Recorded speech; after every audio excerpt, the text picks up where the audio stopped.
Alright, guys. Well, here I am. No depression anymore. I'm happy to report. It's been a few days since I've been feeling good. I realized yesterday that I'd accidentally made like a couple of the last two videos in this series public on YouTube, and I was fucking mad about that because I didn't do it on purpose. You know, I don't know, YouTube, I get bombarded with so much fucking hate from people on there. And I know I should have tougher skin, especially got this documentary coming out. Just like, let's say it gets on Netflix or something. 100 million people see it. Let's just say that. That's probably super unrealistic, but let's just go with that number for the sake of argument. 100 million people see footage of me being verbally abusive to my ex-girlfriends, shooting heroin, smoking crack, fist fights, butt fucking. I mean, we don't have footage of it, but it could be animation. Just like a hot dog going into a hallway. It's like, yo. It's not like people are going to be like, damn, that fool right there, good guy. You know, there's going to be people that don't like me. So I need to, the point is I need to get, I shouldn't be like, ooh, that comment. Ooh. I shouldn't be like that. But I am.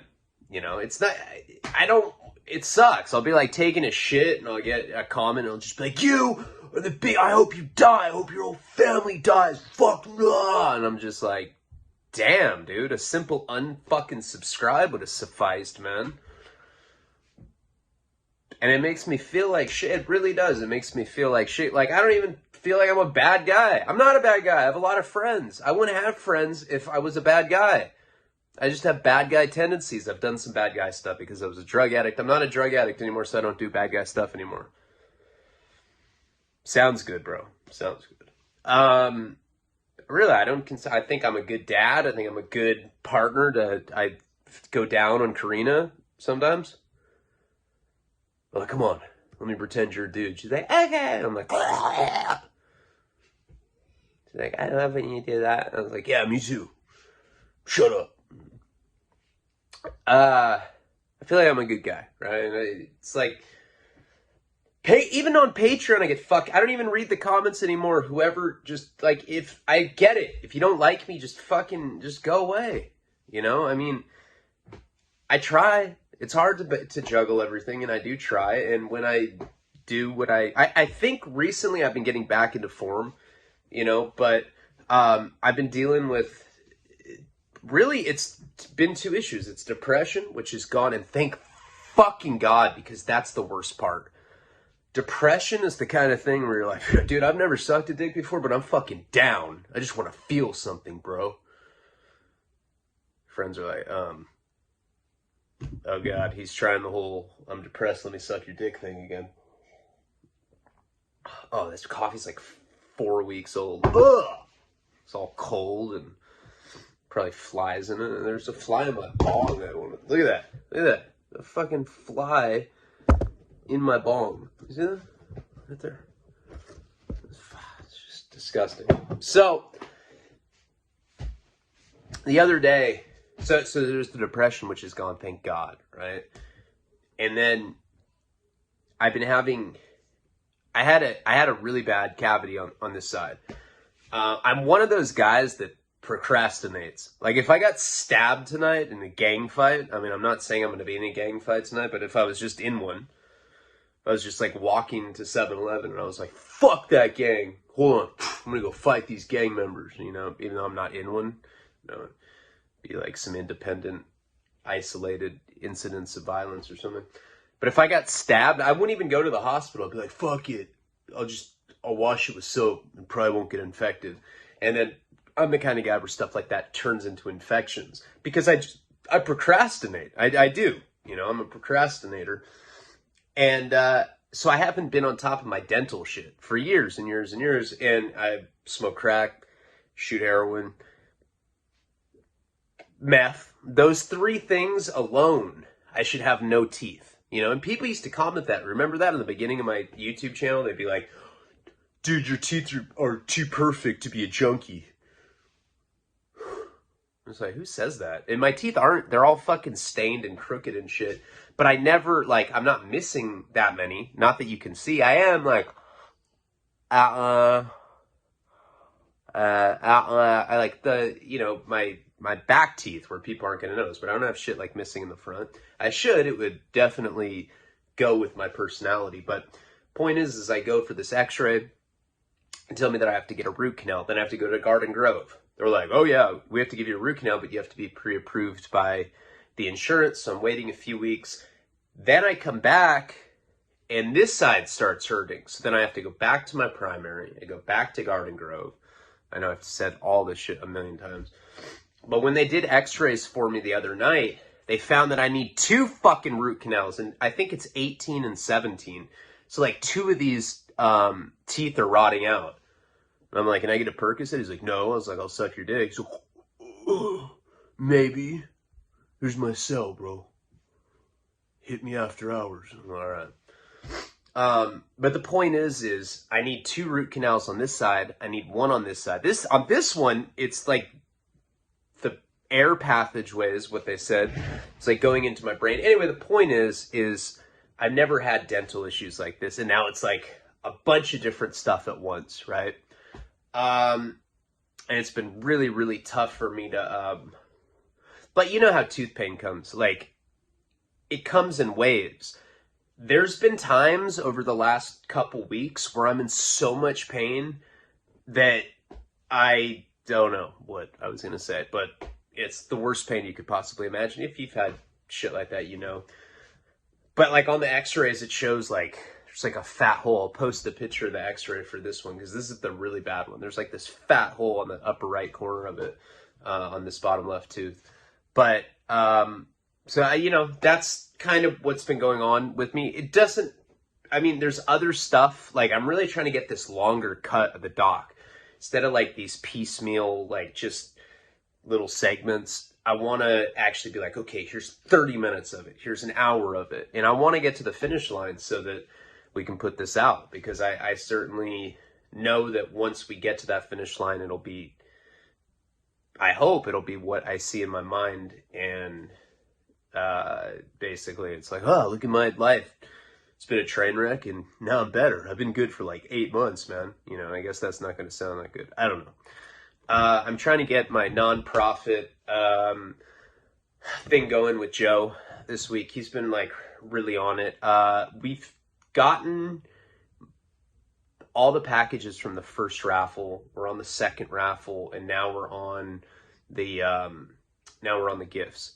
You know, Joe's helping me accomplish all that. Some of that stuff, like I don't think people realize, like when Sinister and I do that, I don't like doing it because I don't really make any money, and it's a headache. You know, then you have people messaging you and like, hey, where's my print? It's like an hour after the raffle. You're like, dude, I don't know. So Sinister basically took control of the headache side of it, having to deal with people. And like, look, I'm appreciative for anybody that supports either one of us. But one of the problems with these big raffles or like anything where we're doing mailings, including the gifts, I think Joe's been good with the gifts over time. People are like, wait, what? Like, we get gifts? It's like, if you're in the $20 tier, you get a little something like a signed book or a blotter.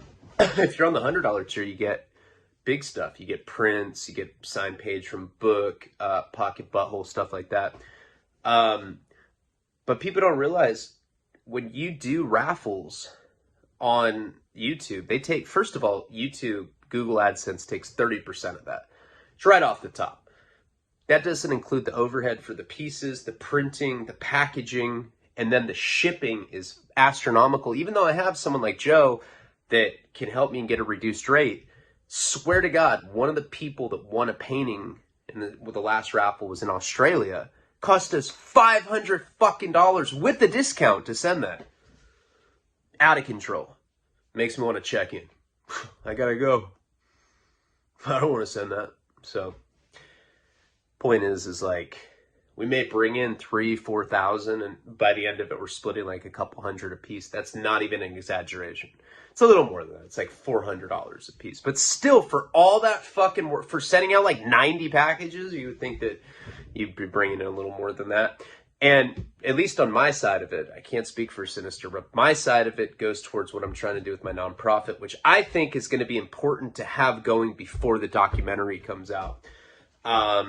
For a number of reasons. It plugs it. You know, that's probably the most important part of having it fully operational before the film drops, is because we can mention it and then it plugs it. And then people that may not have thought of that issue, they see Paul die in the film, and maybe it'll have people be a little bit more compassionate towards overdoses. Maybe they'll make people think a little more preemptively about overdose prevention, all that kind of stuff. So, and I'm finishing that script up with Nick. I did that all day yesterday, just because, so I didn't have to talk, because the cavity shit comes in waves. Woke up this morning, I was like, fuck, I fell asleep, but doesn't matter. I'm up, and here we go with the story. Sorry for the long monologue, but it's, I don't know. People don't seem to like it when I separate it. I'll just timestamp it. I'll be like, 11:17, the story starts. All right, so where we were last time, out in Washington State, and I'm basically on the run because I got this black guy. Why do I have to say, why has he got to be black? Because he was black. I don't know. Black Lives Matter. I'm sorry. That was inappropriate at this time of racial unrest. But, I don't want to get into that whole thing. Well, all lives matter. Well, if all lives matter, then don't Black Lives Matter? Like, it's fuck, man. Everyone's equal. Black people seem to get harassed more just because they're black. That should stop. But all lives matter. All right, now I don't have to say anything more about that. But I'm sick of the media orchestrated racist shit. Nobody's even like that. Nobody cares. You know, when I go out, there's old black guys that are like, hey man, what's up, white boy? I'm like, hey, what's up, black guy? Oh, nothing. Just give me a lotto scratcher ticket. I'm like, oh, getting a corn dog. He's like, oh, that's mighty white, man. Mighty white. You know, and that's so what? I don't see any fucking racial lynchings going on. I swear to God, the media just makes that up. There's some of that, yes. I think a lot of it is politically motivated, but sorry, I'll try to stay on topic. So this guy, Dion, rats me out. Dion, the black guy. And basically we had to go out to Washington State because we just had to lay low. Because that's what you do when you find out that the law is after you. We didn't even know if the law was after me. And I was smoking so much crack at that point in my life. Could be real, it could not be real, right? And, but we were certainly going to take the necessary steps to make sure that we could protect ourselves. So we go out to this place in Washington. This is one of Sass's places. And he had the resources. That's why we went to him. You know, I went there. I was like, hey, man, I need to lay low for a while. He sends me out there. So where we were at last time, I go out there. I'm strung out on heroin before I go out there. So I had met up with some vet dude in a wheelchair at the park. And I'm getting dope out there. We're just kind of laying low. We end up finding a huge stack of cash, which is not that often that happens. You watch shit like The Goonies and you're like, that never happens. And then, well, that's probably millions of dollars worth of rubies and gems and shit. This was $500,000 in drug money. Still, it's a lot. We found treasure and we didn't know what to do with it. So we're out there kind of just laying low in this house, and these people from Ohio, they were these biker guys, they end up coming up to meet us up there to buy 100 pounds of weed. They wanted to spend $50,000, which wasn't going to happen. They wanted shit that doesn't even look like weed. They're like, hey man, got anything that looks like pencil shavings? We're trying to smoke shit like that. I'm like, I know? The fuck? Do I look like I'm in 7th grade? That's the kind of shit that people in 7th grade smoke when they have like gold medallion fucking like marijuana leaf emblem necklaces. And they're like, dude, look at my fucking chronic. And it's like, you don't even know if it's weed or not. It most likely is not weed. It's just pencil shavings with some PCP on it or something. It was like, that's what they wanted. I'm like, at that particular time in the medicinal marijuana or recreational marijuana or illicit marijuana world, you're going to get 100 pounds of anything for $50,000. You know, you're looking at spending $200,000, $300,000, $400,000 on something that's like, even from like kind of low quality to high quality, you're going to spend something in that. So it became this whole thing. We're like at this bed and breakfast, and they don't, you know, they want me to try to find them 100 pounds of shitty weed for $50,000. Which, by the way, now it's like my chances of I'm like, damn, are you telling me I can make $100 off this? They're like, yeah. I was like, dude, I'm firing on all cylinders, man. I'm calling all my plugs. I'm trying to make that bill. You know, I didn't give a fuck about that. At that time, I was making like 70 grand in one drug deal at certain points. You know, usually when I was vending off weed, I could make like 10, 20,000 off one deal. We're talking about, I don't know if it's 100, I'm just kind of exaggerating, but you know, it's like whatever we were going to make was going to be relatively nominal. So we end up staying at this bed and breakfast overnight, and I talked to Leon a couple more times about the, you know, pretty much telling him like, hey, my hands are tied. I'm not from Washington State. I don't have a bunch of plugs up here. I have to go off the one person I know in Washington State that can get weed like that. And he's like a major drug dealer. He can't get bullshit that you're talking about. You know, the kind of weed that they wanted was stuff that we simply couldn't get. It's like Mexican swag bud, right? So we end up leaving that bed and breakfast and going back to this house. And Leon, like I had said before, like him and I rarely talk on the phone, you know? Anything that we said was like indirect so that we couldn't get caught or wouldn't get caught, you know? For instance, we never said like, oh, hey man, I'll meet your homies at the bed and breakfast with 100 pounds. We never said stuff like this. But I guess he was getting a lot of pressure from these guys. And remember, these guys were like little weaselly motherfuckers. Like, they were nothing to be intimidated about. Didn't even care about pissing them off. I'm like, dude, who cares? It's like a bunch of bulimic bicyclists. They're not even bikers. And I guess the guys that the weasels worked for were bigger people than that. I don't know. Or maybe my friend Leon was just being a bitch. Who knows?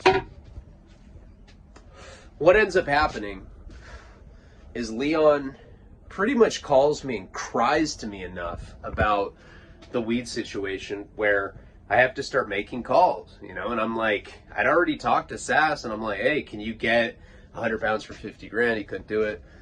So then I thought, well, maybe the vet dude at the park that's in the wheelchair, maybe he can get shitty weed. He just looked like shitty weed. He looked like he was like sitting on like 100 pounds of shit like that, you know? He just had that look to him. He wore like fatigue beanies and shit, and I was like, ah, someone like that's got shitty bud for sure. Tried for him, he couldn't get it. So basically I'm getting harassed by Leon, and I'm getting annoyed, and we don't know if we're gonna get in trouble back in Santa Barbara, so we're like considering maybe taking that money. Now Leon continues to harass me to the point where I can't take it anymore. I was like, and these guys don't know where I'm staying, by the way. They have no idea that that I'm at this like desolate house or whatever. They just know that I'm in the general area. So Leon goes, okay, will you at least go tell the leader of these guys? I don't know if the leader was the right word, but you know, a representative from this group. Will you go out and have a drink with him and basically tell him face to face that you're not going to be able to do it? I was like, all right, whatever. So I end up going to some like hole in the wall pub. Is it? I don't even think we have pubs in America. A little bar. Why couldn't I just say that? I don't have to fucking try to sound all fancy. I went to go meet up with this guy at like this little bar. And again, this is like some weaselly, looks like he's in Joe Dirt or something. Little pencil thin mustache. He looks like a French pervert, dude. He looks like the kind of guy that goes around and does peeping Tom stuff with his buddies. Like stands on his friend's shoulders. Oh, I gotta look in that window, man. Oh. Bomb? Bomb, bro, bomb. He's all beating off. So I go to this bar with this guy, and the sole purpose just to have Leon stop bitching at me. I'm sick of getting these frantic calls.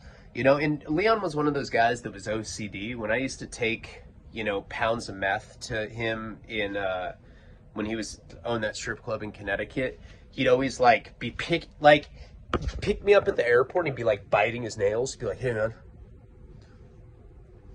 you think they knew that you had meth on you?" I'm like, "Dude, don't say shit like that. I don't think so. Stop biting your nails. If we didn't look suspicious before, we certainly fucking do now, you weirdos." "Oh, yeah, okay, cool." And then he'd like yell to his friend in the parking lot, like 30 feet away, be like, "Yo, he's got the pounds of meth on him." I'm like, damn, man, he was a bust. But it was his OCD. His OCD would definitely like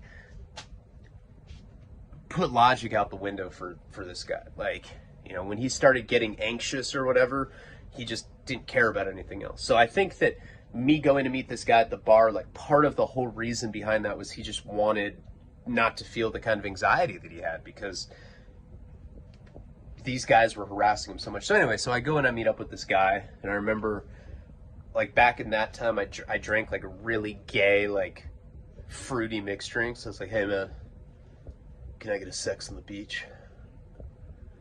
I'd like do that thing with my mouth. The waitress would always smirk, like, you know, she probably went back to her friend. She's like, "Yeah, I bet he's gay." So I'm like drinking this like super fancy drink with like, you know, it's like Jägermeister and whatever else they put in their pineapple juice.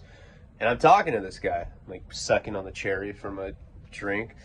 And he's like, you know, he's basically bitching at me about how he drove cross country and, you know, just the overhead alone, man.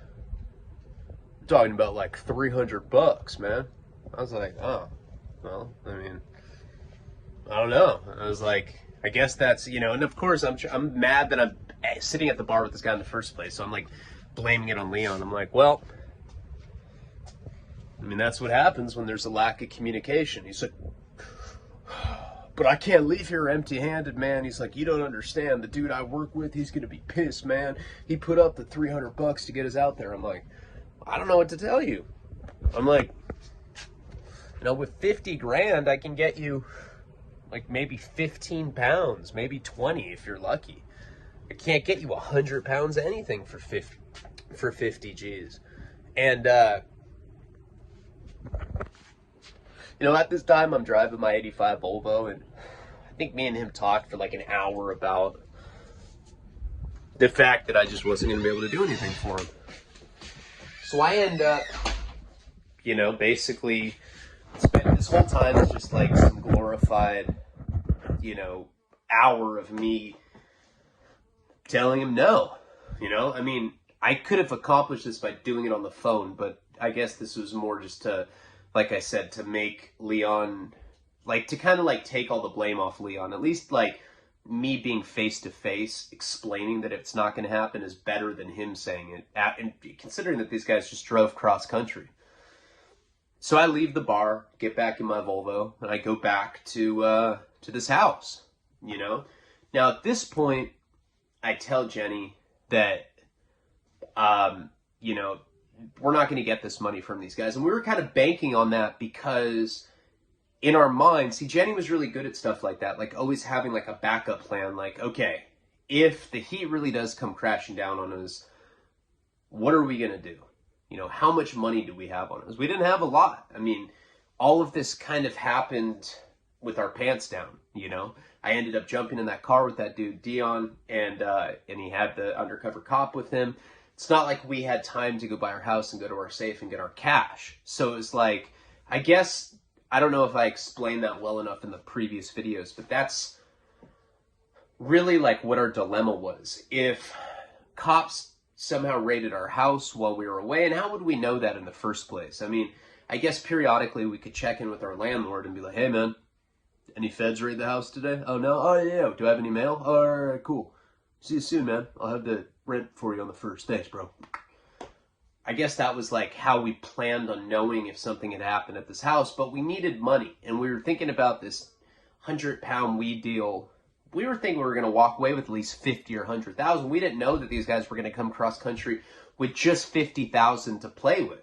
There's nothing we could do with it. And before that, we had found this money at this house. So it was like, that's what, it was either we were going to see how this weed deal went. I was going to get 50 to 100,000 from that.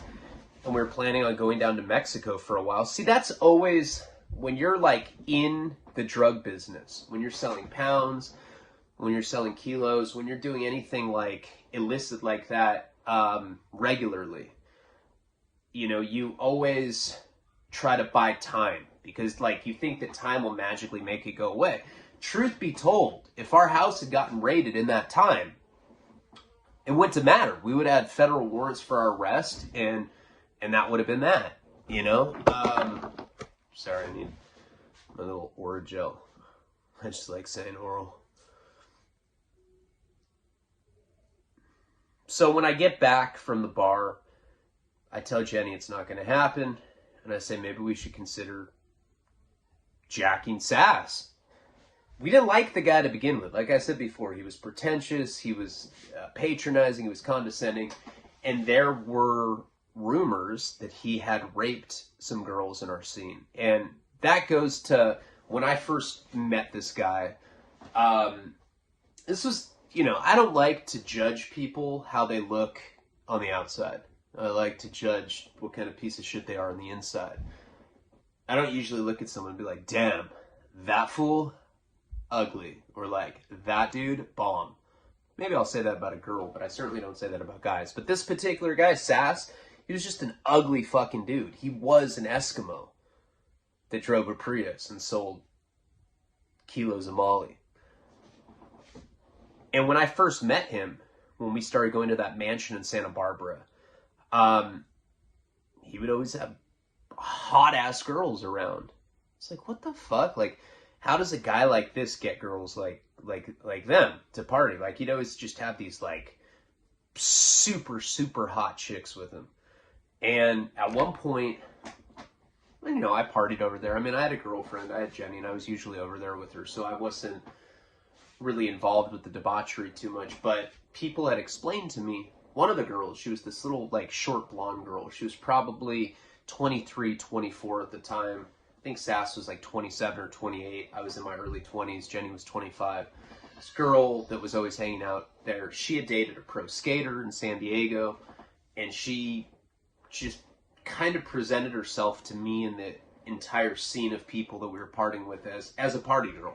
It's like a high-end party girl. And, you know, you'll run into that a lot, especially in the drug world.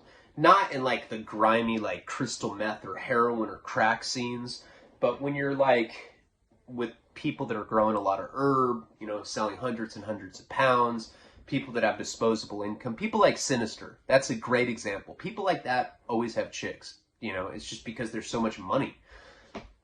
And so she'd always be running around this house, and I guess I assumed that she was a party girl because that's how she presented herself to me. Later, I would find out that she was actually a high-end escort and that he was basically paying for her to hang out with him like that. So this guy would make all this money hustling, and then he'd always have these, like, really pretty girl next door, like, girls running around his little mansion in Santa Barbara that they rented a room from. We had also heard that he had date raped a girl that was friends with that particular girl. So that blonde girl from San Diego at one point stopped her association with those people. We ran into her, and this was in the beginning of our working relationship, you know, when I was getting drugs off of him. We'd always see her at the house, and then one day she wasn't there anymore, and then we ended up running into her at a bar sometime after this. And again, this is in the beginning of this whole thing. See her at a bar, hug her. We kind of have our little exchange or whatever. And I ask her if she sees Sass anymore. I was like, hey, I haven't seen you at that house for a while. And she looked at me point blank and she's like, he raped my friend. And I was like, what do you mean? And I'm young at the time. I'm like 21, 22 years old.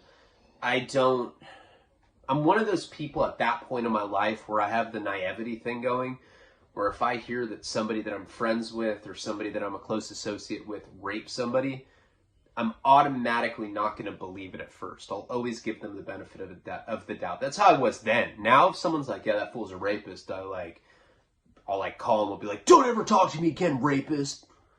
Without even knowing if it's true or not, because now I side with the person that's slandering the person up. I don't know.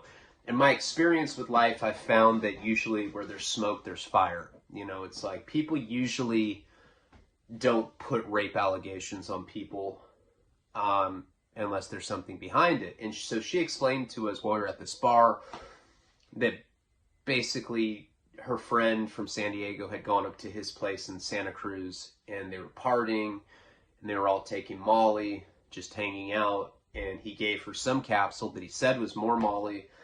And she woke up tied up and he was fucking her. Like full on bondage date rape shit. And I was like, Jesus Christ. But again, I sided with who I thought was my friend at the time, so I kind of shrugged it off. Not to say though that when we were up at his house in Washington State, this wasn't one of the faux rationalizations that I had in my mind. Because in my mind I was like, all right, dude talks down to us. He's a rapist. And Jenny's like, I thought you said he wasn't a rapist. I'm like, he's a rapist. We should take this money from him.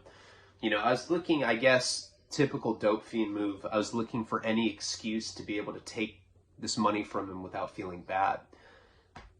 So after the weed thing had it gone down, and after I had, gone to the bar and met up with these guys, and basically told them face to face that it wasn't going to happen. After they had driven cross country, mind you, I told Jenny, I said, hey, I think we should just take the money. I don't know if we have another option at this point. It would be not smart of us not to take the money while we have the opportunity to take it, just in case legal stuff really did go down. So we basically decided to do it, and Coachella Music Festival was coming up right around that time. So what our plan was, and Coachella is right near Centinela State Prison, the place that I was just at. So it's close to Mexico. It's by a town called Calexico. And our whole plan was to take the money, go down to Coachella, because that's how drugged out we were. Roger Waters from Pink Floyd was playing. We're like, well, we're going to steal about $500,000 from this drug dealer. We might be on the run from the feds right now. Doesn't even matter. We're going to go to Coachella and then we'll run to Mexico. So that was our tentative plan. So we talked about it a little bit that night.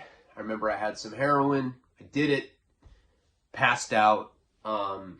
This was like a 2-story house. And I passed out upstairs. This money that we had found the first day that we were there was down in this cupboard. That was downstairs. There was this bedroom upstairs. So I went to sleep up there with Jenny, and I wake up the next day and we just decide to go and take this money and leave and go to Coachella. That was our plan. So we're packing up the house. I'm not going to tell Sass everything. In fact, if anything, I'm going to lead him on to make him think that that we're going to have to stay there for a while, because he had never even mentioned this money at this point. So it was the perfect alibi. We thought that maybe he didn't even realize that it was up there. We didn't really know what the situation was. So we're kind of putting the room together and or the house together. And at this point we hadn't counted the money. And I talked about this in the other video. One of the problems with counting money on that level, I estimate $500,000 because it was full drawers of a cupboard. It takes fucking forever to count it. Even if it's hundreds, it takes forever. There's a lot of 20s, there were 50s, there were 5s. There were $5 bills. So we were never really intended on counting the money out. this was always just an estimation in my mind of how much it was. After cleaning up the house a little bit, we go to the kitchen to take the money out of the cupboard, and we realize that it's gone. And I'm like at this point, I had like this black, hefty trash bag that I was going to take all the money from the cupboard and put in the bag, and we were just going to like throw it over our shoulder like a sack of potatoes and fucking leave. Some classic robber shit. It's not there. I'm just standing in this cupboard and I have this bag, and I'm like, Jenny, did you move the money? She's like, no. I was like, well, it's not right here. And she comes and she looks, and, you know, her eyes just go wide. And she looks and she's like, oh my God, do you think he came and got it? And I was like, I don't know. I don't think so. Why would he come to this house and not say anything to us? You know? And this was like, we were fucking like, had already made the resolution in our mind that this is what we were going to do with our plan. Like, we were going to take this money and we're going to go. Now we're sitting there with our dick in our hand. Jenny didn't have a dick, but I was like, here, hold this. And I gave her like a otter pod. And she's like, this is cold. I was like, shut up. Embrace the pain, bitch. She's like, okay. And she starts sucking on it. I don't know. Had to throw that in. So we don't know what the fuck's going on. And so the first thing that I do is I call Sass. Try to put my feelers out, you know, try to figure out if maybe anybody had come by the house, if he had come by the house, whatever. So I give him a call, and I forget what I think I was just giving him an update that we weren't going to be selling him. We weren't going to be needing his friend out there with the bud. Remember, we had met up with that Asian girl, and she'd given us like the 3 different ounce samples. I think that was my excuse to call him. I don't really remember, but whatever the reason that I called him, I gave him a call, and I was asking him if he was planning on coming up there, you know. And the first thing I think I said is, "Where are you?" And he was down in Santa Barbara. He was down at that mansion at the time, and I was like, "Well, are you? Is anybody else coming up here? Does anybody else know we're here?" And he said, "Nope, absolutely not." He's like, "Nobody knows that location of that house." I was like, "Okay, well, are you coming up here at all?" And he goes, "No." Okay, so I hang up and I basically relay that to Jenny, and I'm like, "Hey, yeah, he's talking about he's in Santa Barbara. He's not sending anybody up here. I have no idea why the money's missing." And, you know, when stuff like this happens, you start questioning Jenny. Like, "Hey, can I look in your purse?" She's like, "Yeah, yep. I have $500,000 in my purse." I don't even know if that's how much money it was. You know, I don't know if I've ever really thought about the amount. I'm just saying it for the sake of this story. But it was something significant. I'd say it probably was $500,000 because I had $200,000 cash in my safe at one point, and this was much, much more than that. So now we're like, I'm accusing her a little bit. She's accusing me. We find it very odd that we go to sleep, we wake up, and this money's missing. You know, we can't figure out what's going on. Door was locked. Nobody could get in from the outside. Really, the only explanation is if Jenny had taken it, or if Sass had come up and taken it, or maybe if he had sent somebody. But we kind of had ruled all of that stuff out. Jenny was the one that had brought it up to me, and she goes, "Hey, what about the dudes from Ohio?" So what about them? And she said, "Did they follow you home last night?" And I felt kind of stupid because I was like, "No, I don't think so." And she's like, "Did you check?" I was like, "Well, no." "What do you mean, did I check?" And she's like, you didn't see anyone following you?" I said, "Of course not." You know, I was already paranoid at this point of the thing. You know, we thought that the law was after us, whatever. But as soon as she said that, it brought up like a very interesting point. It made complete sense. It's like these guys had come in from they'd driven here from the Midwest. They'd left empty-handed. You know, for some reason, Leon was adamant about me going to this bar to meet this guy. Why couldn't I have done that over the phone? You know, why did we have to waste each other's time? And so, of course, all of these different factors start playing up in my head. And we draw the same conclusion that we're completely fucked because now we don't even have the money. Like, now we have no option if we decide that we need to go on the lam, right? We have no option to leave. And on top of that, there's all this money missing, and this dude Sass is not going to be happy about that. In fact, he's my drug connection at this point in my life. Like, he's giving me pounds, kilos of different drugs. Like, if I lose him as a connection because he thinks that, you know, I stole $500,000 from him or whatever, it's really going to fuck us. And this was not the time to fuck us. Now, Coachella was coming up in just a few days at this point. And regardless of what happened, that was our plan, you know, to go to Coachella. But now we really had to figure out what was going on in this particular situation.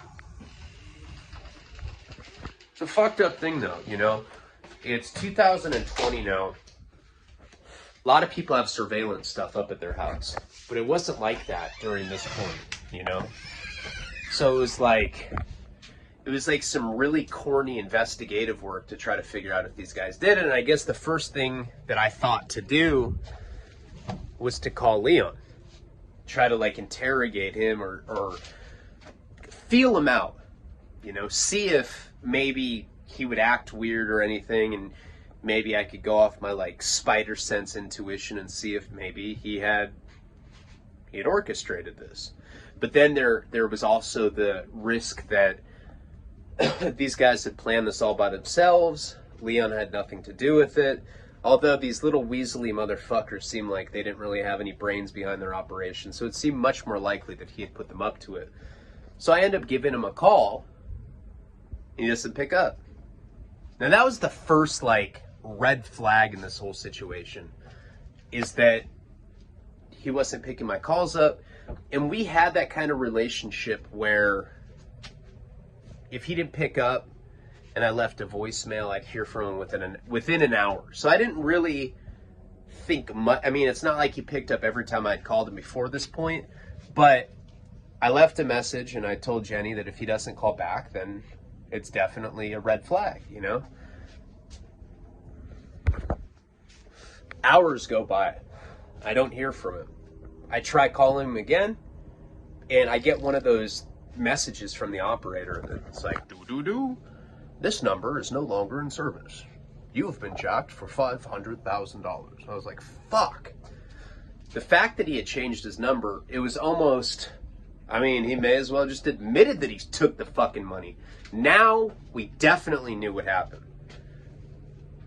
He was probably getting pressure from the people that had come from Ohio to get the weed, and he had to, I don't know, you know, he was a hardcore gambler.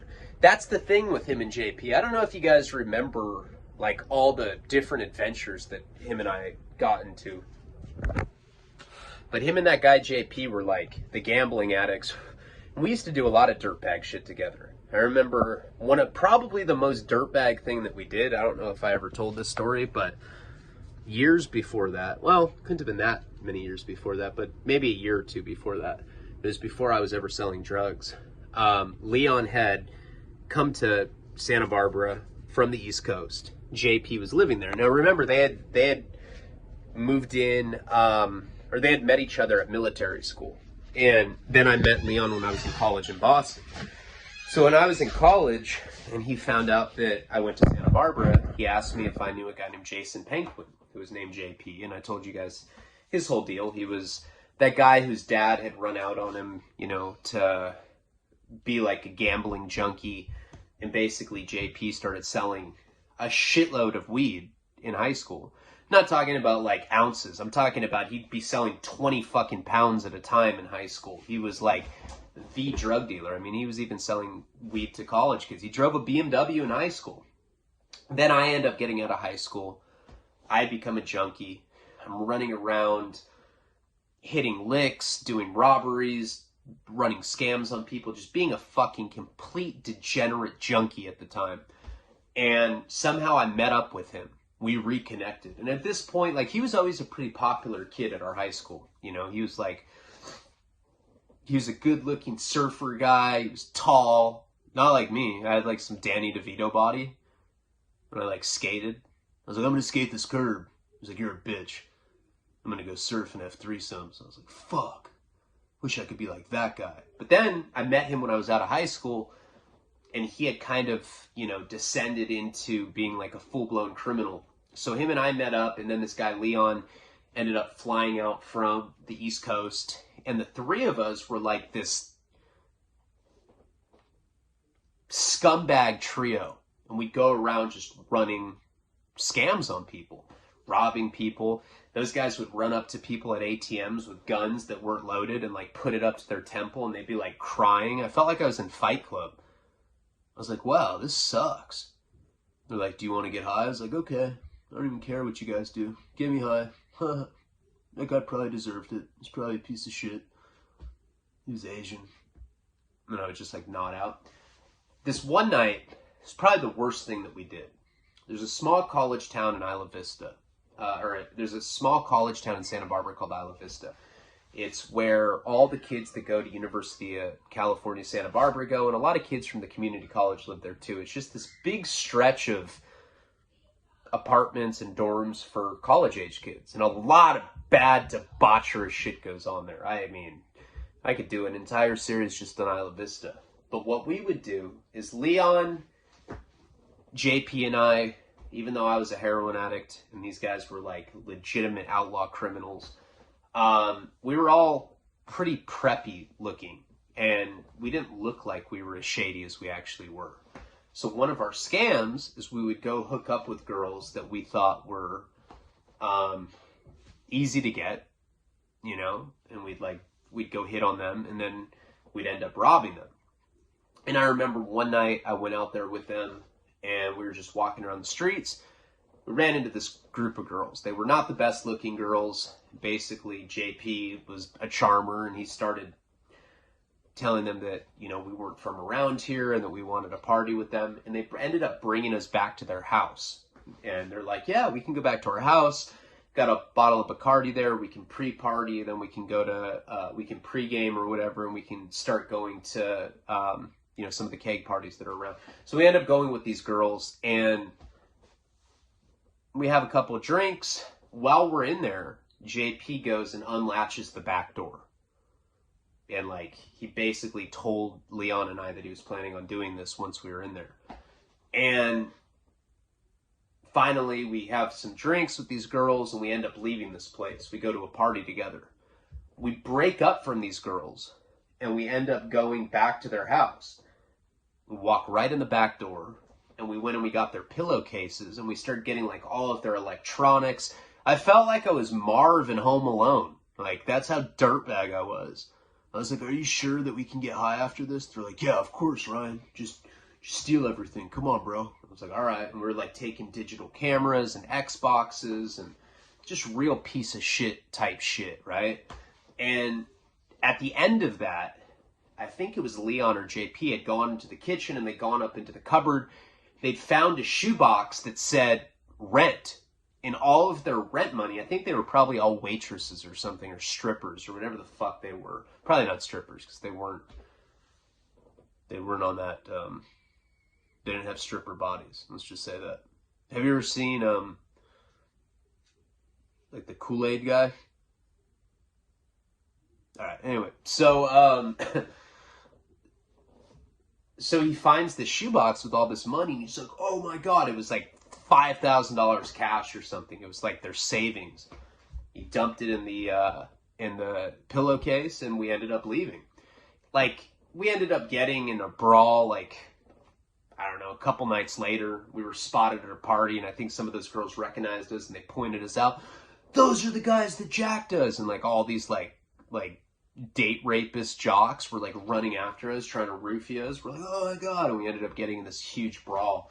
But the point of the story is that stuff like that with JP and Leon were incredibly commonplace back in that time. They were the junkies with the gambling. I was a junkie because I was a drug addict. And now, this was a couple years after all of that, I had evolved into a drug dealer. And I was making good money. For the first time in my drug addict life, I had what I felt was a pretty honest hustle, you know? It didn't involve stealing from people, and it didn't involve selling dirtbag drugs. I wasn't selling heroin at that point. I was selling Molly. I was like, hey, this is $20 and it'll make you fuck better. You know, it's no different than you know, Big Pharma that's pushing Vicodin. But Molly's better than that. I don't know. This is at least how I thought of it at that time in my head. So I had drifted away from being that shady guy that would go around and rob houses with them back in that period. Not to say that those guys didn't have that same mentality. Like, that mentality never went away, right? So when this happened, and I had had some drug dealing exchanges with these guys a few times. JP's the guy that had met a drug dealer when he was at, he met like a paisa when he was at like a poker tournament, and this guy started flowing him kilos of coke, and then I became JP's runner. That was before I was 21. He'd have me go in the bathroom stalls and nightclubs, and I'd just sit there with broken up 8 balls and grams, and I would just be serving people in the bathroom stall all night. Even though I wasn't 21, he would get me in there with the bodyguards or whatever. And Leon had gotten some ounces of Molly from me, he'd gotten pounds of weed. So it was like, it seemed like we were progressing into more like the drug selling racket instead of being completely shady. Point is, though, is now I'm in this situation up in Washington State. This money goes missing. And considering my history with Leon, I already kind of knew what time it was, especially when he changed his number. And now we're in a horrible, horrible predicament. Because if Sass came looking for his money, it's not like he was like some tough guy. But remember, he's the guy that would be like, yeah, I got black guys and dreads that come and shoot up properties for anybody that owes me money. Like, he'd always say stuff like that. And I knew that we were just in a really bad situation. Let's not forget about the fact that I definitely was in the middle of being attempted to get set up by this guy Dion, by this undercover cop. So it was kind of like I had enemies in multiple directions. I had the law, I had Sass, now I had Leon, because we had to be on the offensive now. We had to go after these people ourselves, you know?